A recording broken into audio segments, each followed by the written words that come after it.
87.7 FM, as well as online around the world at sports56whbq.com. Take us with you everywhere on your phone or tablet by downloading the Sports 56 app, and at home, tell Alexa or Google to play Sports 56. If it's happening in the world of sports, we've got it covered. Wherever you are, stay tuned to Real Sports Talk. Sports 56 and 87.7 FM.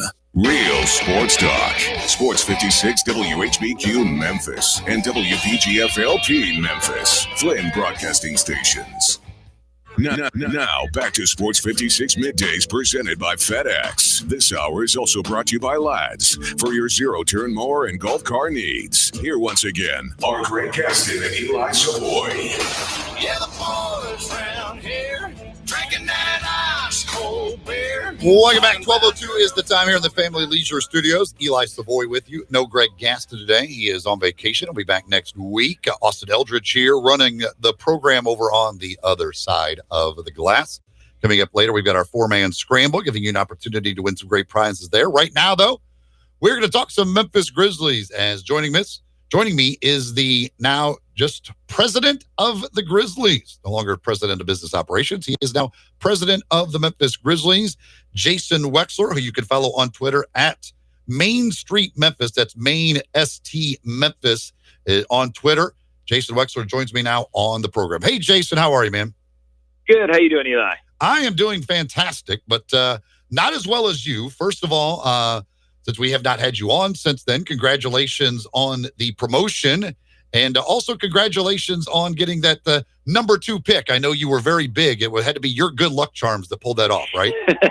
Yeah, I appreciate that on both fronts. Yeah, it's extremely exciting time to be able to get some luck right going into the summer at the start of things like that. It changes a lot of perceptions of where things are at, which is fantastic.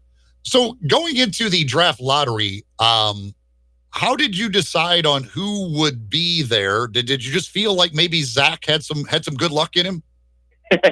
You know, we thought it'd be useful for Zach to be in the room and actually see it, right? Like that's, an important experience. There's league officials there. There's other GMs there. There's, key and influential media members there. So, thought that would be, productive. And then, nobody represents Memphis better than Elliot Perry. So we figured, from a public facing perspective, let's have the guy who represents the city and the team and the organization as best as we can all possibly be, and have Elliot up there. So where did you watch it, and how did you watch the as they're announcing these teams? I actually watched it at home with my family. Like I was, it was one of those years where, because the likeliest outcome was that we were going to convey the pick, you can't really have a watch party for that. Exactly. So, it really ruins things. Like if we were having a big fan watch party, I probably would have been at that event, but, we couldn't really do that this year. So, went home, watched it with my family, and got very exciting. And as you said, that's the thing that was so weird about this, is because this wasn't just like, okay, where are we going to pick? This was first deciding, are we even going to have a pick? And then if we do, where is that pick? And there's a big range there between possibly being 8 or moving into that top 4, or even up possibly where you end up at number 2. So certainly like the swing of emotions there, because the first thing was just past the obstacle, seeing that you're not number 9 and going, okay, now we got to pick. Let's see where it is.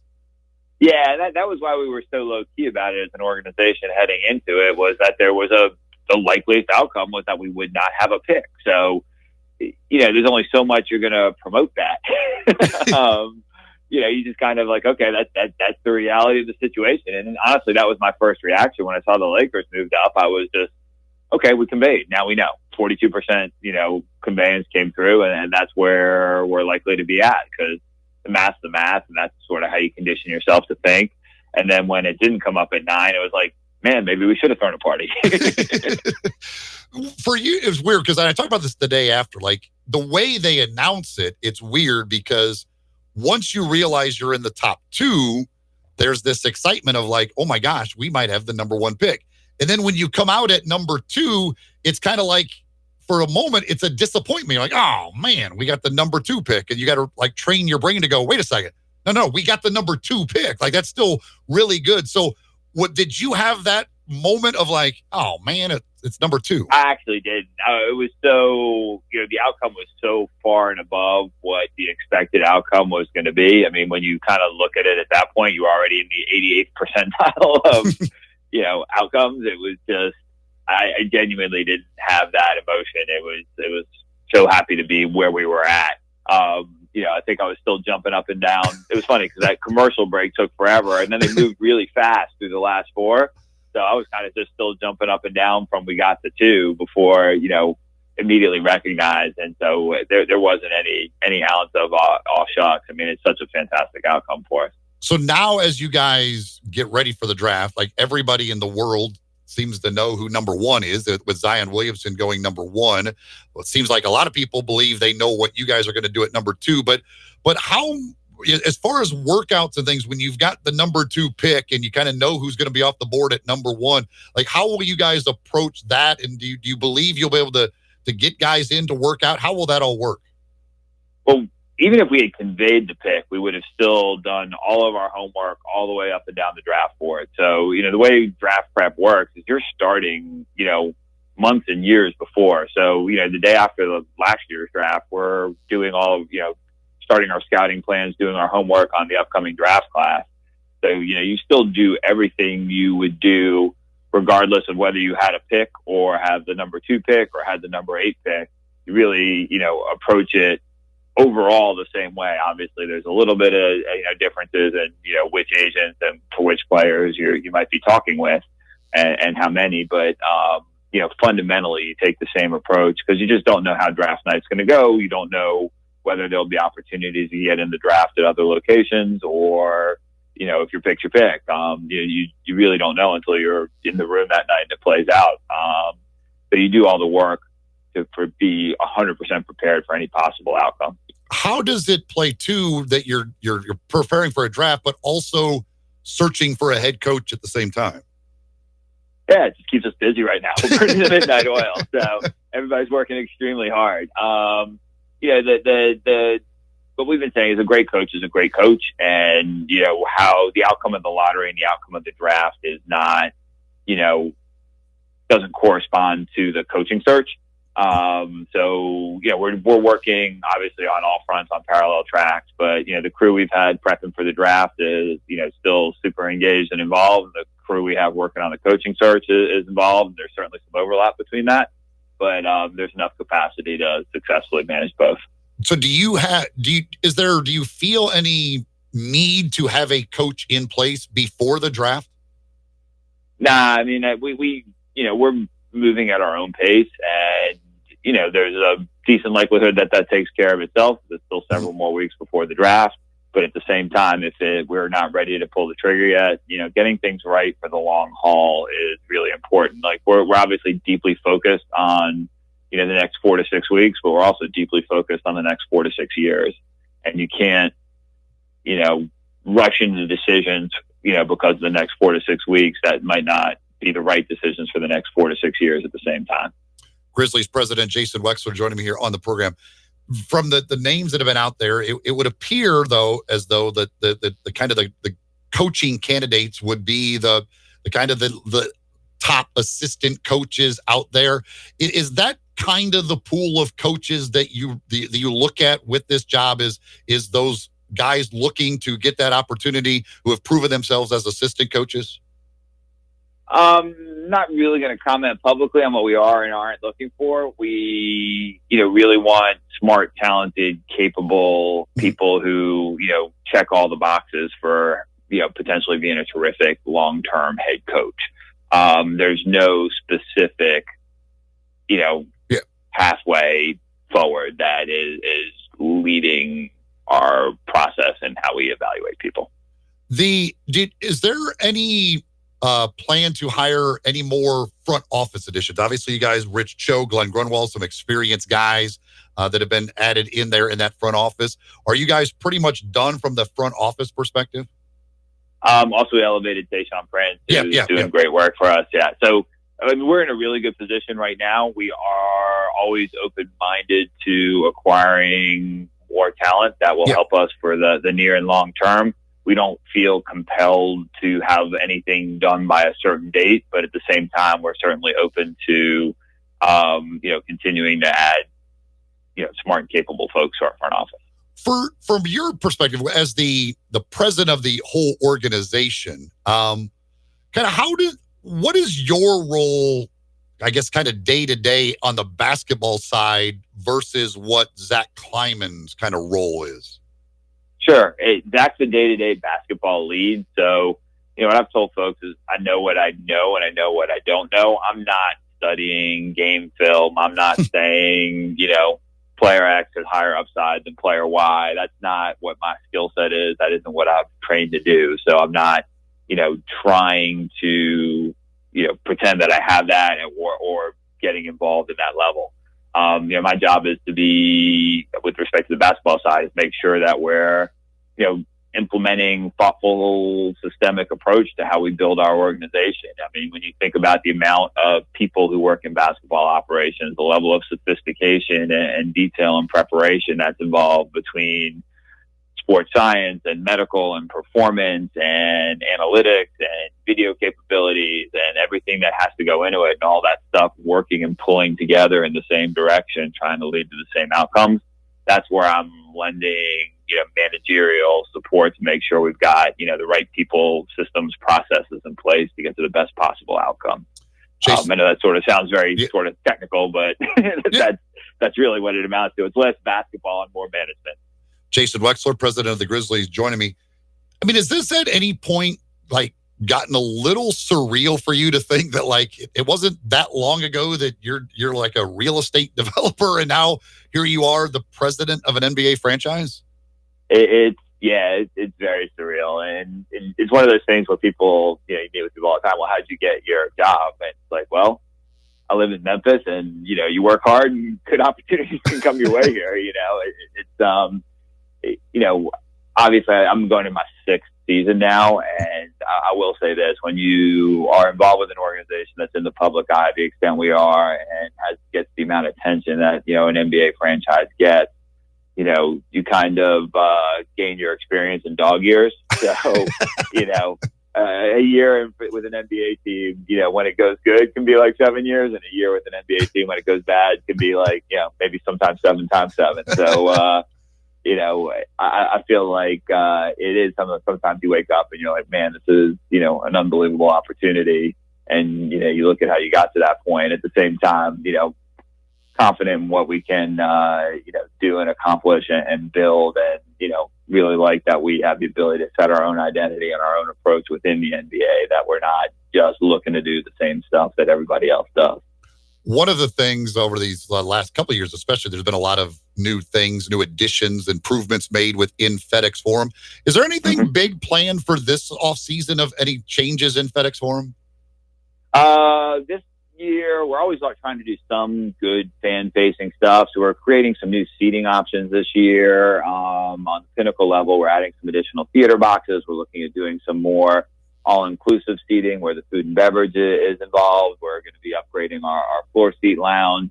But we're starting to need to do some big infrastructure stuff. If you've driven up, MLK and looked at the roof of our building, it's a mess. So we've got a large roof project that we're going to be undertaking this year. Behind the scenes, we've got a new building automation system that helps control temperature throughout the building at all times. So a lot of the stuff we're doing, the building's now, 17 years old, so it's starting to show its age, and there's a lot of that behind the scenes kind of stuff that needs to happen in addition to some of the front facing stuff. Man, that just caught me out. It doesn't seem like that building should be 17 years old. That's what I always tell people is FedEx Forum has been used for basketball longer than the pyramid was used for basketball at this point, and people feel like the pyramid was there forever for basketball. It really wasn't. FedEx Forum been the dominant basketball building for that long now. 405 was the first year. It's a testament to the building that it still looks great, but it is one of those things where the wear and tear is starting to kick in. if I give you the opportunity for fans that are out there, obviously there's a lot of excitement in this town about what Penny Hardaway is doing for the Memphis Tigers thing. There's just an excitement level right now with you guys getting the number 2 pick, basketball, everything, and people just feel great right now. It's like this golden era for Memphis and the sports scene here. But there are a lot of question marks, like exactly what your roster is going to look like, because there's some free agents and things like that. But if you were going to sell the people like right now and why they should either renew or buy season tickets for the Grizzlies, what would you tell those folks? Well, I appreciate that opportunity, Eli. Thank you. 901-88-HOOP is where we need to call. It's just exciting and fun, right? Like it's going to be a really fun time. We've got great personalities. We've got really strong talent. I think, we saw a little bit at the second half of last year where, the fun came back to FedEx Forum in terms of just everybody being in a good place for, getting out there and just playing hard, playing to win, really competing and, just getting that joy back in playing. And I think we're in a great position to do that. The key guys on our roster, even though a lot of them were hurt the last part of last year, my seats are a couple of rows behind the bench. Just seeing how engaged our young guys were and how supportive they were and how they're jumping up and down for, rebounds and blocks and dives, not just, dunks and threes. I think that built in and around the arena and people picked up on that. And, I think that fun and entertainment value is really there and will continue to be there this coming year and for years to come. And then one more before I let you go. The other side, I guess, part of that is, for folks out, like some people, and I've had people talk to me about this, of like when the changes were made and they see Zach Kleiman, who is a young guy but limited experience kind of on the basketball side of things. Why should people believe that he's the right guy to lead this team into the future? Zach is super smart, super hardworking, and is really, even though he is a young guy, has built his whole resume and work career, to really get to this point. And he's done it through effort and brains and networking and all the things you need to do to be in that position. So, I've got a lot of faith in Zach. I've seen him thrown into, extremely difficult situations and very complex situations. And he's always, handled himself, not just well, but exceedingly well. So, I think it's one of those situations that's harder to see it from a public perspective, because there's usually sort of, hey, this is how most teams go about doing their business.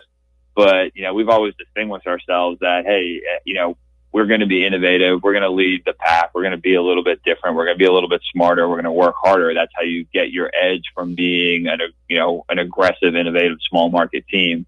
And I think you'll see a lot of that from Zach. And are you cheering for Mark and the Raptors? Absolutely. I was thrilled, but, there's nothing I'd love more than to see, Mark succeed. I mean, he cares deeply about our organization. We care deeply about Mark. And, it's nice to have some rooting interest in the last few weeks of the playoffs this year. So, be thrilled for him if he manages to grab that ring. He is Jason Wexler, president of the Grizzlies, on Twitter at Main Street Memphis, at Main ST Memphis. You can follow him on Twitter there. Jason, thank you so much for your time, man. I really appreciate it. We'll see you soon. Thanks, Tony. I appreciate you. Jason Wexler joining us here on the program, the president of the Grizzlies. So hard to believe the forum's been around that long. Like that. When he said that, I was like, I remember walking through the forum when it was being built. I remember they did a tour for some media, as it was being built, and the idea that was that long ago just doesn't really register. But yeah, he said 2004, 2005 or whatever was the first year of that. But man, so as he said, there's no definitive timeline on when to get a coach. They're just kind of moving at their own pace there. But again, as more and more teams get eliminated, that frees up some of these assistant coaches and things, which again would be the expected route. Nate Tibbetts, the latest name, they said they got permission for. And he's now free because the Portland Trailblazers are out. You've got Adrian Griffin with Toronto. So, there's guys becoming available. And And what? Because you could talk to them while they're still playing, but you're not going to. Most part, you're not going to hire those guys until their teams get eliminated. Is kind of the way it goes. Is the coach, and I cannot remember his name off the top of my head, the guy the coach of the year for Toronto that got fired that year? Is he Dwayne Casey? Dwayne Casey. He was with Detroit. Yeah. Okay, he's with Detroit now. To Detroit. So I could not remember if he got hired or not. But yeah. So and then obviously they're preparing for the draft at the same time. I don't think. Wow, they'll do workouts. I don't know if they'll have the big names in at all. I don't even know if Ja will come in for workouts. They didn't have Jaren Jackson Jr. last year. A lot of these guys will hold a workout and teams can go watch them, but they don't come in. But I don't think there's anything that could happen that is going to change the pick. It's going to be Ja Morant. I don't think overwhelming offer for them to decide to trade that second pick. We need to take a break. When we come back, it is our 4-man scramble. If you want to get in, you can. Myself, Austin will pick for Greg this week. Jay and Keith, you pick one of the 4 of us. Whichever one of us has the 3 golfers that make the most money, well, that listener who had that person will get a $20 gift card to Edwin Watts, and you are entered into a drawing for Golf for 4 at not Germantown Country Club anymore, at Ridgeway Country Club. You don't get to play Ridgeway Country Club very often, but you can not only do it yourself, but take 3 of your friends with you to play Ridgeway Country Club if you win the drawing at the end of the year. 360-8255. First 4 callers get in. First 4 callers have that opportunity to win. 360-8255. The First Bank phone lines to get in for our 4-man scramble for this week. We'll do it when we come back. Sports 56 Middays, a real sports talk. Sports 56, 87.7 FM. Get happy with Johnny Radio's Happy Hour. Weekday afternoons from 1 till 3 on Sports 56 and 87.